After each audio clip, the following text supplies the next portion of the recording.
नमस्कार न्यूज 27 ओडिशा रु आपनको स्वागत करुछि मो स्वप्ना देखंतो भद्रक जिला खबर।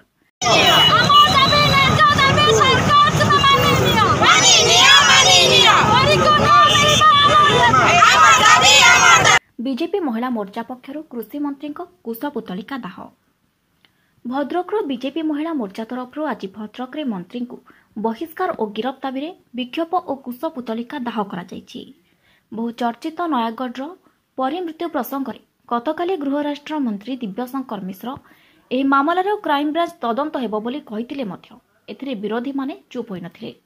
परीर बापा मां विधानसभा आगरे आत्माहुति उद्यम कला बेले कृषि मंत्री अरुण साहू को ना नैथिले, जाफल अभियुक्तों को मंत्री सुरक्षा देउथबा सांघातिक अभियोग आनिबा परे एही प्रसंग में मंत्री को घेरिछंती विरोधी। तेबे आज भद्रक रे बीजेपी महिला मोर्चा पक्षरु कृषि मंत्री अरुण साहू को इस्तीफा और गिरफ्त दाबी करी विभिन्न प्रकारर नाराबाजी करिसेंती।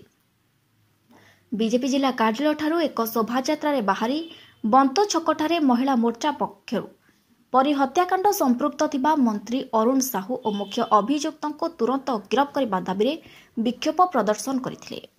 बीजेपी महिला मोर्चार सभानेत्री हरप्रिया साहू को नेतृत्व में शताधिक कर्मी माने परी को न्याय दाबी रे विक्षोभ प्रदर्शन करथिले। एभली अमानुषिक हत्याकांड पर्दाफाश करबा सह मुख्य अभियुक्तों को तुरंत गिरफ्त करबा सह मुख्य अभियुक्तों को घंट घोड़ाउथबा मंत्री अरुण साहू को बहिष्कार करबा दाबी रे विक्षोभ प्रदर्शन सह मंत्री को कुशपुतलिका दाह करथिले।